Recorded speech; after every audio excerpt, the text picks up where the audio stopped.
الحمد للہ رب العالمین والصلاة والسلام علی خیر الخلق محمد وعلی آلہ وصحبہ اجمعین۔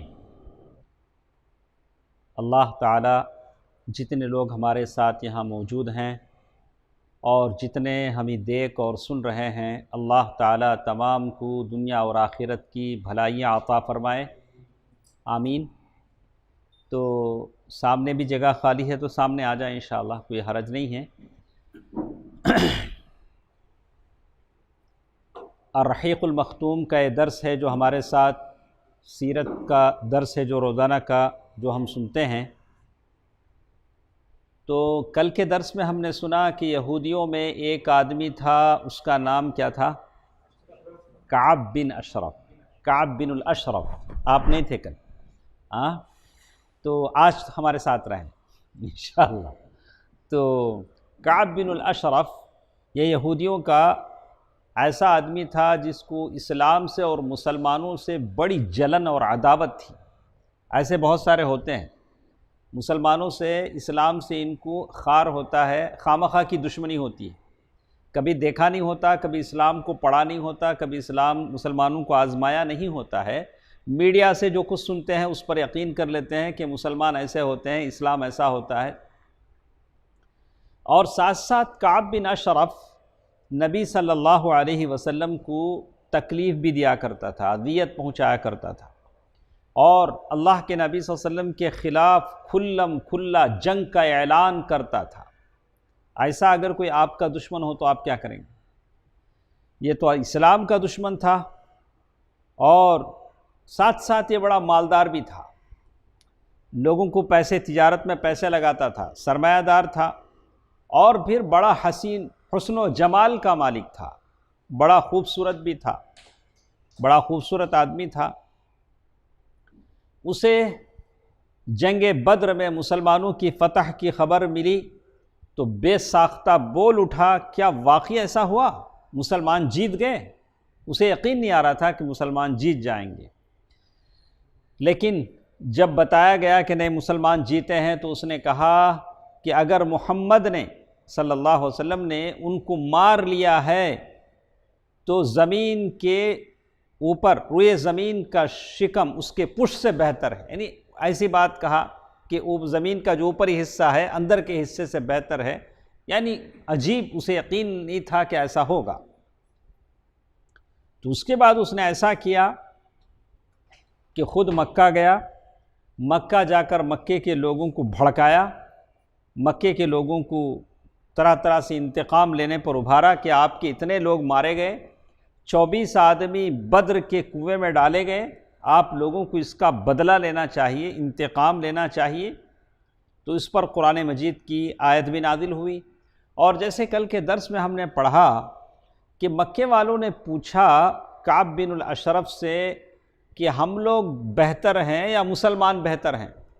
تو کعب بن اشرف یہودی تھا، اہل کتاب، تو اس کو کیا بولنا چاہیے تھا؟ مسلمان بہتر ہیں، لیکن اس نے کہا کہ نہیں، آپ لوگ بہتر ہیں۔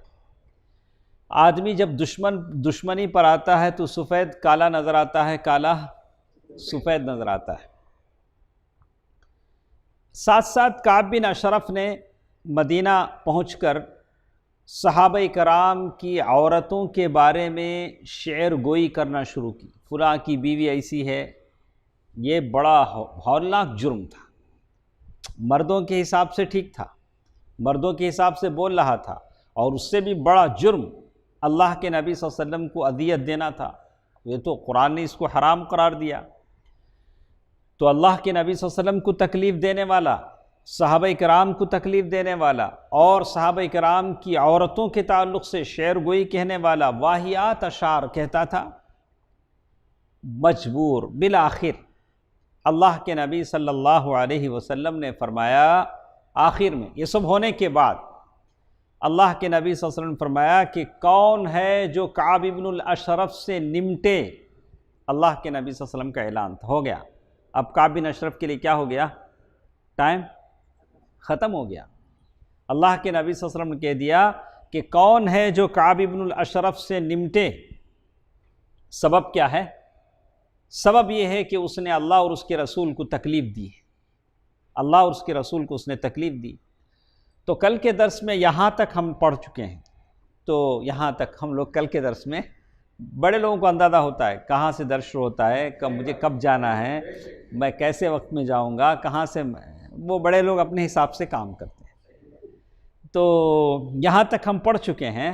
تو اللہ کے نبی صلی اللہ علیہ وسلم نے جب کہا کہ کون کعب بن الاشرف سے نمٹے گا، تو 6 آدمی اس کے لیے تیار ہو گئے۔ 6 تھے،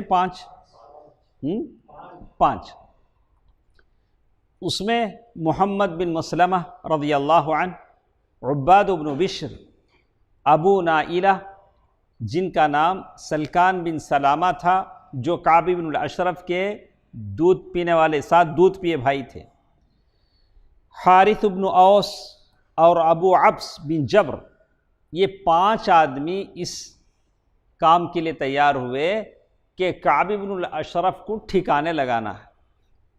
بڑا کام تھا، اس لیے کہ وہ مالدار تھا، حسین و جمیل تھا، اپنے قلعے میں بند ہوتا تھا، اس تک رسائی ممکن نہیں تھی، اس تک پہنچنا ممکن نہیں تھا۔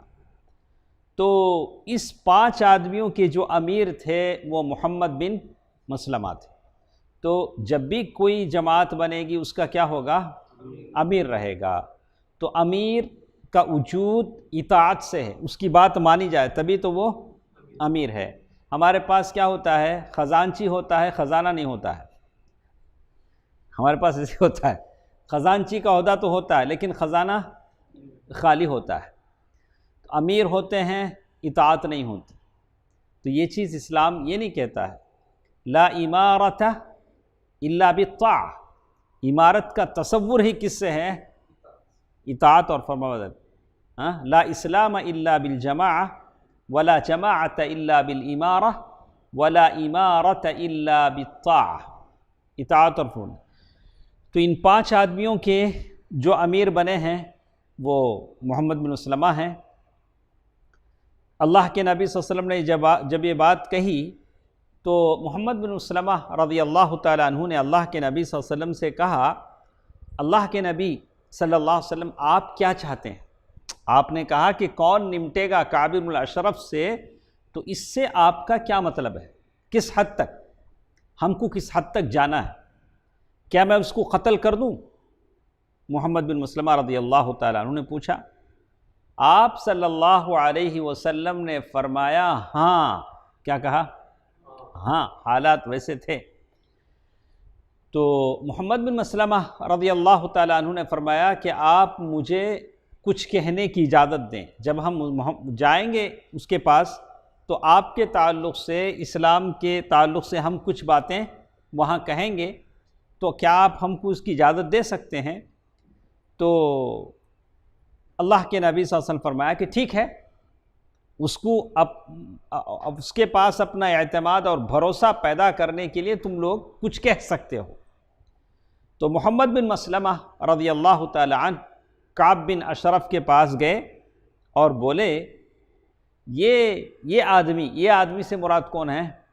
محمد صلی اللہ علیہ وسلم ہم سے صدقہ مانگتے رہتے ہیں، ہمیشہ کیا کرتے رہتے ہیں؟ صدقہ مانگتے رہتے ہیں، اور ریئلی ہم لوگ بہت تکلیف میں ہیں، یہ صدقہ دیتے دیتے ہم کیا ہیں؟ بہت مشقت میں، تکلیف میں۔ تو کعب بن اشرف یہودی تھا، پہلے سے جلا بھنا بیٹھا تھا، اس نے کہا کہ ابھی تو کیا ہے، ابھی تو ابتدا ہے، ابھی بعد میں آپ لوگوں کو معلوم ہو جائے گا۔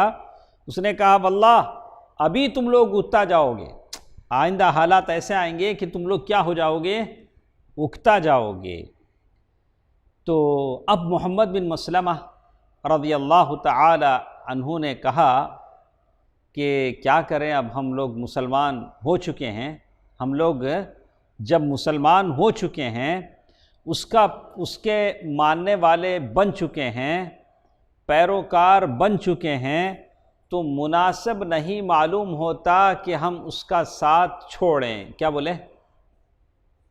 مناسب نہیں معلوم ہوتا کہ ہم محمد صلی اللہ علیہ وسلم کا ساتھ چھوڑیں جب تک یہ نہ دیکھ لیں کہ انجام کیا ہوتا ہے، انجام کیا ہوتا ہے۔ تو محمد بن مسلمہ رضی اللہ تعالی عنہ نے کعب بن اشرف سے کہا کہ چونکہ ہم سے بار بار صدقہ مانگا جاتا ہے، ہمارے پاس کچھ نہیں ہے، آپ بڑے مالدار ہیں، آپ ہمیں 1 وسق یا 2 وسق غلہ دے دیں۔ کیا بولے؟ 1 وسق یا 2 وسق کیا دے دیں؟ غلہ دے دیں۔ جیسے ہمارے پاس کنٹال حساب ہے، ویسے عرب کا جو تولنے کا حساب کیا تھا؟ وسق۔ وسق جسے کہتے ہیں 1 وسق 60 صاع کا ہوتا ہے۔ صاع ایک پیمانہ ہوتا ہے جو ماپا جاتا ہے، تو 1 صاع 2175 گرام، 2175 گرام۔ تو اس حساب سے اگر مان لیں تو 1 وسق جو ہوتا ہے 130 کلو 500 گرام، 130 کلو 500 گرام 1 وسق کا ہوتا ہے۔ تو 2 وسق انہوں نے مانگے تو لگ بھگ 260 کلو، 270 کلو مانگے۔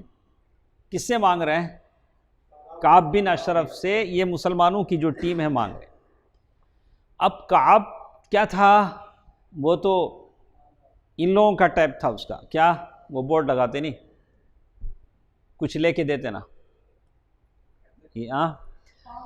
ان لوگوں کا ٹائپ تھا۔ اس نے کیا کہا؟ میرے پاس کچھ چیز رہن رکھو، میں دوں گا لیکن میرے پاس کیا رکھو؟ رہن بولے تو گروی رکھو، کچھ چیزیں گروی رکھو۔ تو محمد بن مسلمہ رضی اللہ تعالی عنہ نے پوچھا کہ آپ کیا پسند کریں گے؟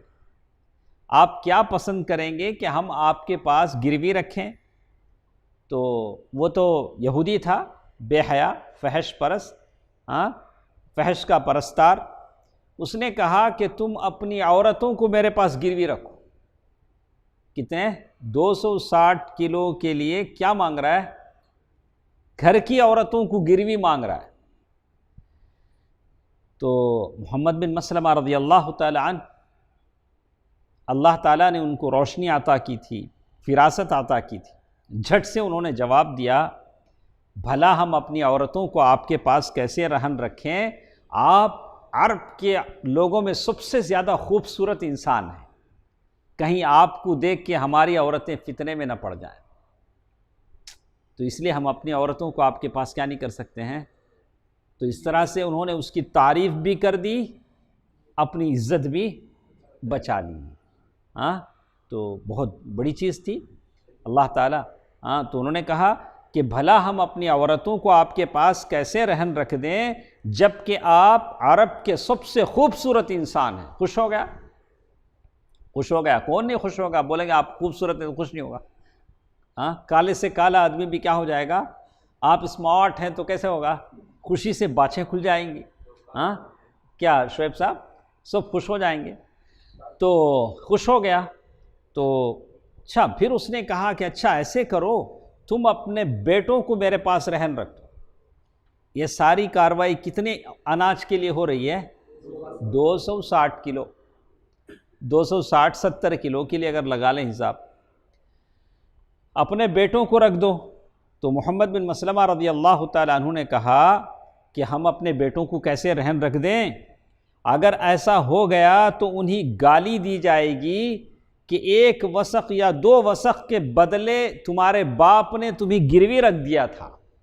لوگ کل سوسائٹی میں کیا کہیں گے؟ او بچے، تم وہ ہو جس کو تمہارے باپ نے گروی رکھ دیا تھا۔ تو یہ ہمارے لیے عار کی بات ہے، ہم ایسا نہیں کر سکتے۔ اب مطلب پر آئے محمد بن مسلمہ رضی اللہ تعالیٰ عنہ، آ کر کیا کہا؟ البتہ ہم ایسا کر سکتے ہیں کہ ہمارے ہتھیار، ویپنس آپ کے پاس گروی رکھ سکتے ہیں۔ کیا رکھ سکتے ہیں؟ ویپنس رکھ سکتے ہیں، ہتھیار رکھ سکتے ہیں۔ تو مقصد یہ تھا کہ ہتھیار لے کے اس کے پاس جانے کے لیے اتنی بڑی کہانی بنانی پڑی۔ تو اس نے کہا ٹھیک ہے۔ کیا کہا اس نے؟ ٹھیک ہے۔ تو اس کے بعد دونوں میں طے ہو گیا کہ محمد بن مسلمہ رضی اللہ تعالی عنہ ہتھیار لے کر اس کے پاس آئیں گے۔ اس کے بعد اور پانچوں میں اور ایک صاحب تھے، ابو نائلہ، جو اس کے رضاعی بھائی تھے، انہوں نے بھی سیم اسی طرح جا کر اس سے اپنا دکھڑا سنایا، ارے محمد بہت مانگتے ہیں، ہمارے پاس کچھ نہیں ہے۔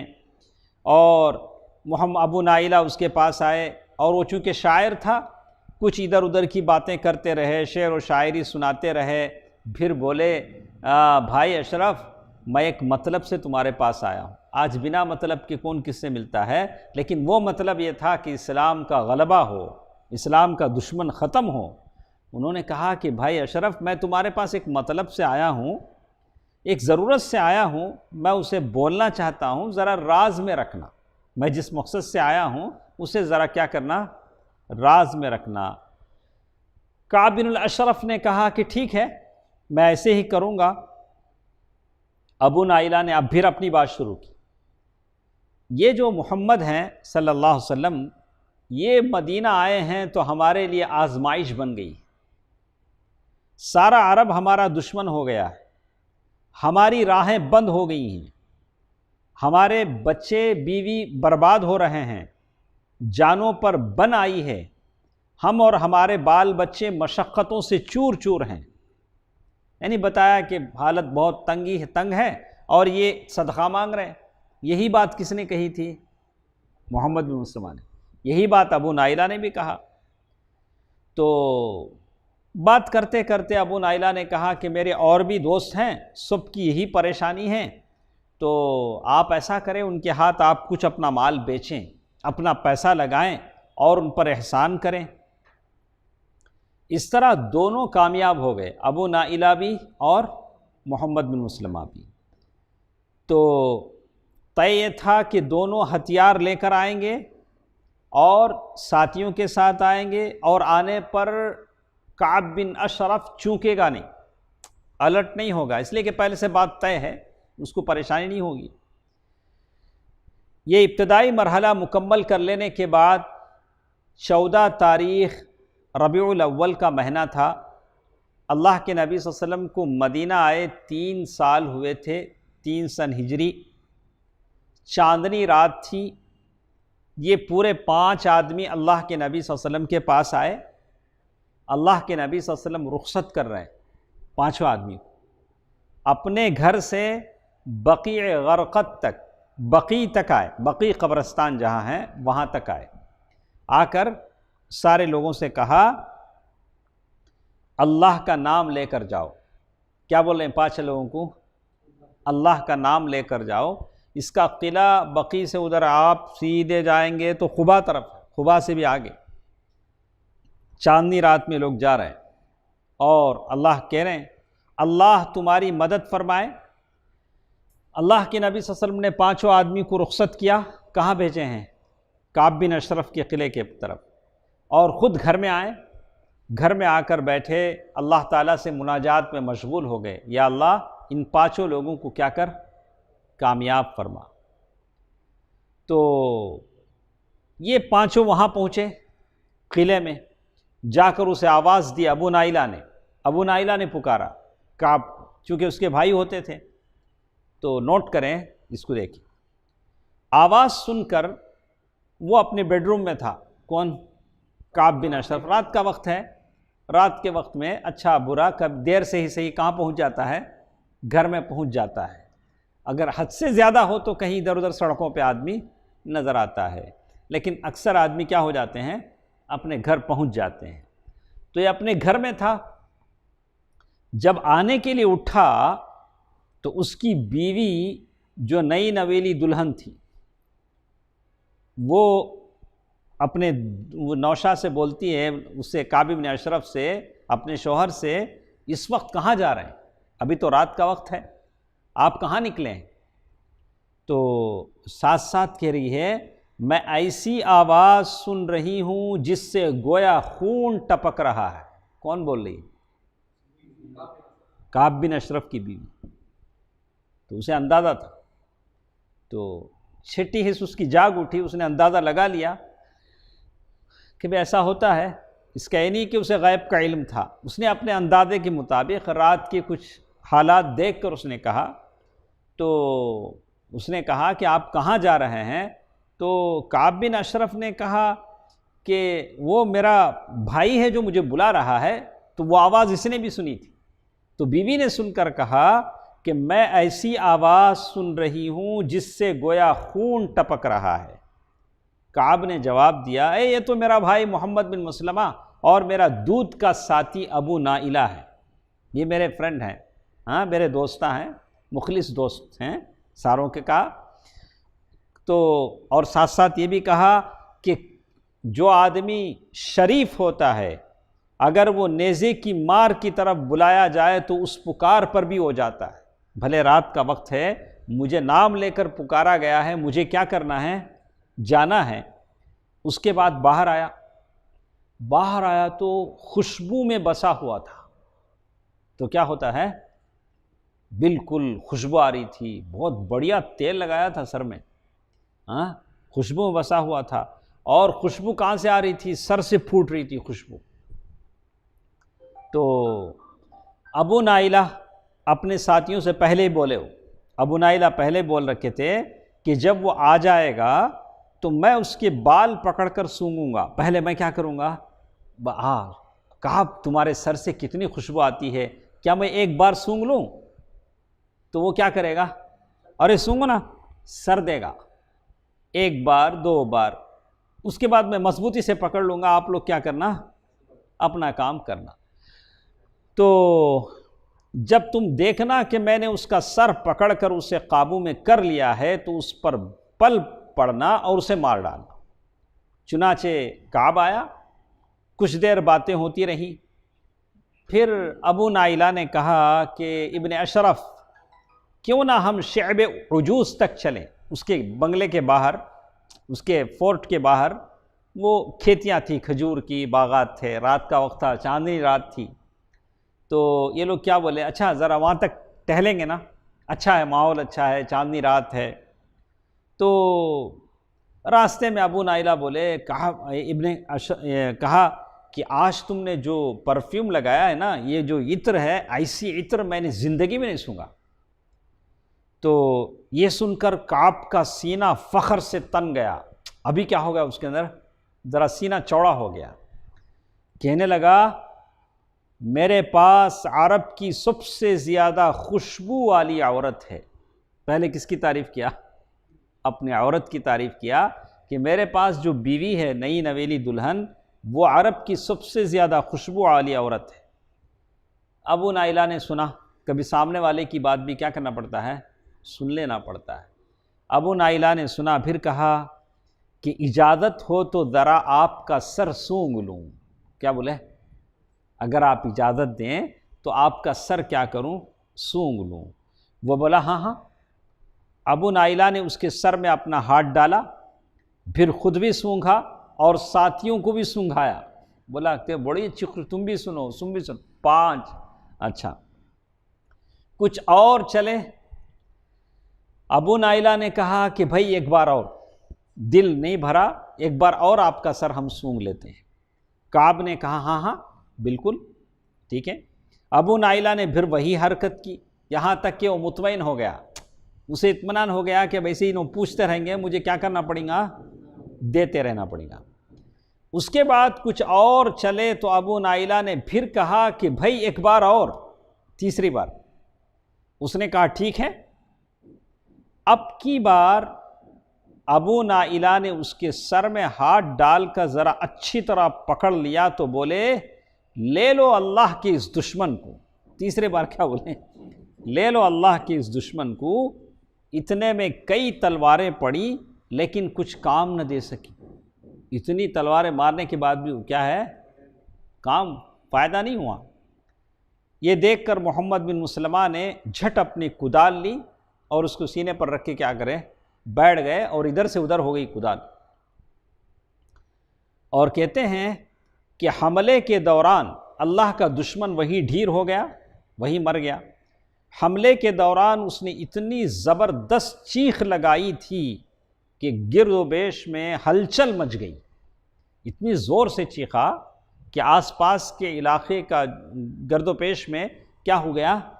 ایک دم ہلچل مچ گئی۔ اور پہلے زمانے میں ایسا ہوتا تھا، کوئی بھی ایمرجنسی آتی تو قلعے کے اوپر یہ الاؤ جلاتے تھے، وہ خندل جلاتے تھے، مطلب تھے کہ کیا ہے؟ کچھ تو آس پاس کے جتنے قلعے تھے سب روشن ہو گئے، سب روشن ہو گئے، اور کوئی ایسا قلعہ نہ بچا تھا جس پر آگ روشن نہ کی گئی ہو۔ سارے لوگ سمجھ گئے کوئی ایمرجنسی ہے، لیکن ہوا کچھ بھی نہیں، لیکن کوئی باہر نہیں نکلا، کوئی باہر نہیں نکلا۔ لیکن یہ پانچوں میں ایک صحابی تھے حارث بن اوس، تو جو حملہ جب ہوا تو تلوار کی نوک ان کو بھی لگ گئی، کسے؟ حارث بن اوس کو خون جانے لگا، جس سے وہ زخمی ہو گئے اور ان کے جسم سے خون بہہ رہا تھا۔ تو 4 آدمی نکل کے سامنے چلے گئے، اندھیرا ہے، دکھ نہیں رہا ہے، اور ان سمجھے کہ حارث بن اوس بھی ہمارے ساتھ آ رہے ہیں، لیکن دیکھا کہ حارث بن اوس ساتھ نہیں ہیں، تو سب لوگ جہاں پہنچے وہیں رک گئے۔ تھوڑی دیر بعد حارث بھی ان کے قدم کے نشانات دیکھتے ہوئے وہاں پہنچے، وہاں پہنچ کر چاروں نے ان کو اٹھا لیا، اوپر کیا کرے؟ اٹھا لیے، اور جہاں اللہ کے نبی صلی اللہ علیہ وسلم نے رخصت کیا تھا ان لوگوں کو، بقیع غرقد، وہاں پہنچ کر زور سے نعرہ لگایا جہاں، تو رسول اللہ صلی اللہ علیہ وسلم کو بھی سنائی پڑا۔ انہوں نے جو نعرہ یہاں لگایا اللہ کے نبی صلی اللہ علیہ وسلم سنے، اور آپ صلی اللہ علیہ وسلم سمجھ گئے کہ کام ہو چکا ہے۔ چنانچہ اللہ کے نبی صلی اللہ علیہ وسلم نے اللہ اکبر کہا۔ کیا کہا؟ اللہ اکبر کہا۔ پھر جب یہ لوگ آپ صلی اللہ علیہ وسلم کی خدمت میں پہنچے تو اللہ کے نبی صلی اللہ علیہ وسلم فرمایا افلحت الوجوہ۔ کیا کہا اللہ کے نبی نے؟ افلحت الوجوہ، یہ چہرے کامیاب رہیں، یہ چہرے کامیاب رہیں۔ تو وہ 5 صحابہ نے کہا ووجہک یا رسول اللہ، اے اللہ یا رسول اللہ، اے اللہ کے رسول آپ کا چہرہ بھی، آپ کا چہرہ بھی اے اللہ کے رسول۔ پھر اس طاغوت کا جو سر تھا لا کر اللہ کے نبی صلی اللہ علیہ وسلم کے سامنے رکھ دیا گیا۔ آپ نے اس کے قتل پر اللہ کی حمد و ثنا کی، اور حارث بن اوس رضی اللہ عنہ، حارث بن اوس ہی نا، حارث بن اوس رضی اللہ تعالیٰ عنہ کو جو زخم لگا تھا، اس زخم کے اوپر اللہ کے نبی صلی اللہ علیہ وسلم نے اپنا لعاب دہن لگایا، منہ کا جو لعاب لگایا، جس سے وہ شفایاب ہو گئے، اور آئندہ کبھی انہوں نے تکلیف محسوس نہیں کی۔ صحیح بخاری میں اس واقعے کی تفصیل ہے۔ اب یہودیوں کو معلوم ہوا، کل تک یہودی کیا بول رہے تھے؟ ارے وہ مکے کے لوگوں کو آپ بدر کے میدان میں ہرائے نہیں، وہ اناڑی لوگ تھے، آپ ہم سے مقابلہ کریں تو معلوم ہوگا کہ ہم کیا ہیں؟ مرد ہیں۔ جب ان کو معلوم ہوا کعب بن اشرف کیا ہو گیا تو ان کا ریاکشن کیا ہے دیکھیں۔ ان کے ہٹ دھرم اور ضدی دلوں میں رعب کی لہر دوڑ گئی۔ بولا کہ کعب اتنا بڑا مالدار، اتنا حسین و جمیل، اتنا مضبوط قلعہ، اتنی خوشبو والی عورت جس کے قبضے میں ہے، اس کی یہ درگت بنی ہے تو پھر ہماری کیا حالت ہوگی؟ ان کی سمجھ میں آیا کہ رسول اللہ صلی اللہ علیہ وسلم جب یہ محسوس کر لیں گے کہ امن و امان کے ساتھ کھیلنے والوں، ہنگامے اور اضطرابات برپا کرنے والوں، عہد و پیمان کا احترام نہ کرنے والوں پر نصیحت نہیں چلتی تو آپ طاقت کا استعمال کرنے سے بھی پیچھے نہیں ہٹیں گے۔ اللہ کے نبی صلی اللہ علیہ وسلم نے پہلے ان کو نصیحت کی تھی، نہیں، بازار میں سب کو جمع کر نصیحت کیا تھا۔ اگر وہ لوگ مان لیتے تو اللہ کے نبی صلی اللہ علیہ وسلم ایسا کام کرنے پر صحابہ کو نہیں ابھارتے۔ اس لیے انہوں نے اپنے اس طاغوت کے قتل پر آواز نہیں نکالی، کسی کی آواز نہیں نکلی، بلکہ ایک دم سادے پڑے رہے، کسی نے چیخا نہیں۔ پھر ایفاء عہد کا مظاہرہ کیا، اللہ کے نبی صلی اللہ علیہ وسلم سے آ کر بولے نہیں اب سے ہم کیا کرتے، آپ جیسا بولے ویسے مانتے، یعنی بالکل سانپ جیسے بڑی تیزی کے ساتھ بل میں گھس جاتا ہے، ویسے تیزی کے ساتھ اپنے اپنے بلوں میں کیا ہو گئے؟ گھس گئے۔ تو اس کا فائدہ کیا ہوا؟ اللہ کے نبی صلی اللہ علیہ وسلم ایک مدت تک کے لیے باہر کے جو حملے ہوتے تھے اس سے اللہ کے نبی صلی اللہ علیہ وسلم بچ گئے، اس لیے کہ اندر والے جا کر باہر والوں کو گمراہ کرتے تھے، انتقام پر ابھارتے تھے، اور اللہ کے نبی صلی اللہ علیہ وسلم ایک مدت تک کے لیے کیا ہو گئے؟ محفوظ ہو گئے۔ اس کے بعد ہمارے ساتھ اور 15 منٹ کا ٹائم ہے، اس میں یہ تو تھا کس کا قتل؟ کعب بن اشرف، اس کا یہ قتل ہے۔ تو اس کے بعد ہمارے پاس 2 غزوے ہوئے۔ یہ غزوہ بحران، غزوہ کسے بولتے ہیں؟ جس میں اللہ کے نبی صلی اللہ علیہ وسلم بنفس نفیس شریک ہوں۔ اللہ کے نبی صلی اللہ علیہ وسلم 300 صحابہ کے ساتھ نکلے ہیں، ربیع الاخر کے مہینے میں بحران نامی ایک علاقے کی طرف تشریف لے گئے، اور ربیع الاخر اور جمادی الاولیٰ کے 2 مہینے وہیں قیام فرمایا۔ اللہ کے نبی صلی اللہ علیہ وسلم ہمیشہ اپنے گھر میں نہیں رہتے تھے، کبھی کیا ہوتے تھے؟ گھر سے باہر، کبھی 15 دن، کبھی 2 مہینے، کبھی وہ بنو قینقاع کا جو محاصرہ کیا، کتنے مہینے بنو قینقاع کا محاصرہ ہوا؟ 15 دن۔ تو کئی دن یہاں دیکھیے غزوہ بحران میں اللہ کے نبی صلی اللہ علیہ وسلم 2 مہینے باہر ہیں، 2 مہینے باہر ہیں۔ اس کے بعد اللہ کے نبی صلی اللہ علیہ وسلم مدینہ واپس تشریف لائے، کسی قسم کی لڑائی سے سابقہ پیش نہیں آیا۔ اس کے بعد ایک اور سریہ ہوا، سریۃ زید بن حارثہ رضی اللہ عنہ۔ تو جنگ احد سے پہلے، اب اس کے بعد، اس سریے کے بعد جنگ احد ہے، لیکن آج ہم نہیں لیں گے اس کو، انشاءاللہ کل کے درس میں ہم جنگ احد کی بات لیں گے۔ اس سریے کے بارے میں ہم پڑھتے ہیں، دیکھیے کیسا ہے۔ سریۃ زید بن حارثہ رضی اللہ عنہ۔ زید بن حارثہ کون ہے؟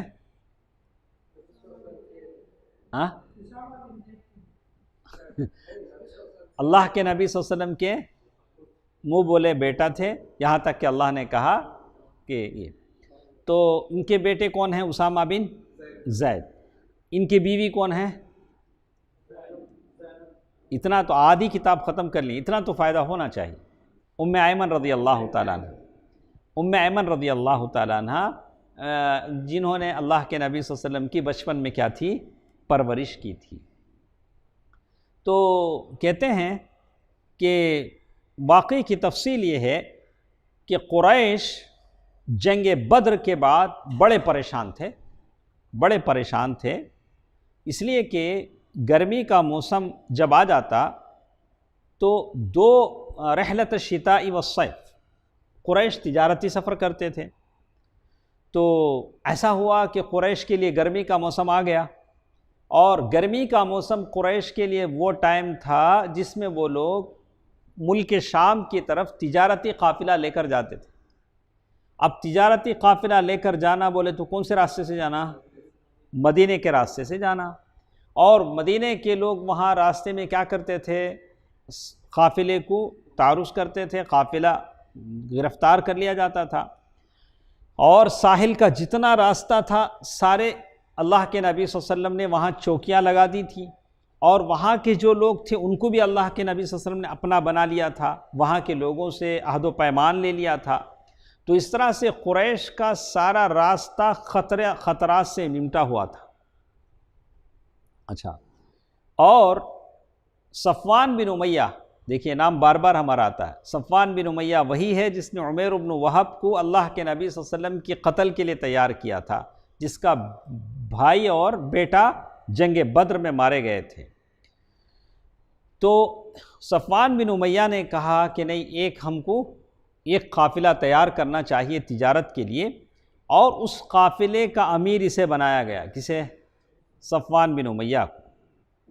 تو صفوان بن امیہ نے قریش سے کہا کہ محمد صلی اللہ علیہ وسلم اور اس کے ساتھیوں نے ہمارا تجارتی شاہراہ ہمارے لیے پرصعوبت بنا دیا ہے، ہم لوگ جس راستے سے جا کر تجارت کرتے تھے، محمد اور اس کے ساتھیوں نے سارا راستہ کیا کر دیا ہے؟